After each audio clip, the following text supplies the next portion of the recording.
All right, on to the high-stakes AI trial, pitting tech titans Elon Musk and Sam Altman against each other. It now involves testimony about a personal diary and plans to colonize Mars. So I want to bring in Vanity Fair contributor Tom Dotan, who's covering the trial. You're there in person, really getting a sneak peek kind of behind the curtains of the trial. So what stood out to you today? What are the latest revelations? Today was the kind of summation of Greg Brockman's testimony. He is an OpenAI co-founder, and he is one of the people that Elon Musk is essentially suing for, as he says, Elon says, stealing a nonprofit.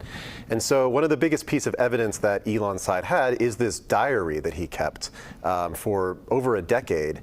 And in this diary, he has all of these entries where he talks about kind of his internal dialogue and debate over, this desire to transition this company from a nonprofit to a for-profit. And it's pretty revealing stuff. It kind of gets to the heart of everything that Elon is claiming here. Oh, wow. Okay, so we're talking about OpenAI president, co-founder Greg Brockman. So he's wrapped up his testimony.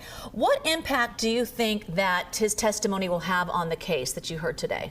Well, I think it really gets to, like I said, the heart of this question of whether or not Elon was being deceived, whether or not this transition from a nonprofit to a for-profit to this hugely valuable company kind of subverted the mission of creating AI for the safety of humanity. And yesterday was really a tough day for Greg. I think the plaintiffs did a good job, the plaintiffs' lawyers did a good job of kind of needling him on whether or not he was being truthful, whether or not he was kind of doing side deals with Sam Altman, while having an open relationship or kind of open dialogue with Elon.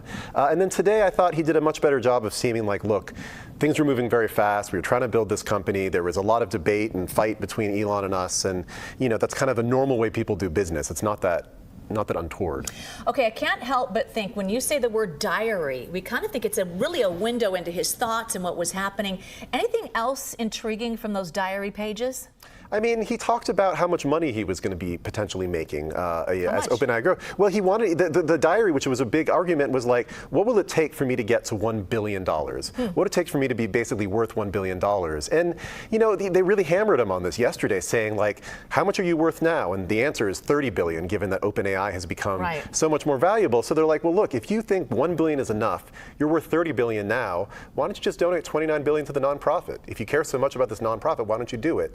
And they hammered on this point over and over again, and I think it was one of the stronger arguments that Elon's side made. Okay, so Elon Musk testified last week. When can we expect Sam Altman to take the stand? It's a bit unclear right now. It's sort of a floating thing. It's very unlikely to be this week because they've got tomorrow Siobhan Zillis, who is Elon Musk's maybe romantic partner, but also business partner, testifying tomorrow. My guess is it would be probably sometime next week. Okay, and you were mentioning that's going to be pretty fascinating tomorrow. Maybe some intel there? Yeah, it's going to be the first testimony tomorrow. She's been on a ton of the very important emails between Sam and Elon and Greg, and so she really is a business partner, but she's also, open out about the fact that she has 4 children with Elon. They were conceived via, IVF. In the deposition, I think the lawyers asked her, like, are you in a romantic relationship with Elon? And I think her response was like, there have been romantic moments. Okay. It's unusual. Thank you. Enough said. Tom Dotan. Okay, thanks for joining us. Of course, happy to do it.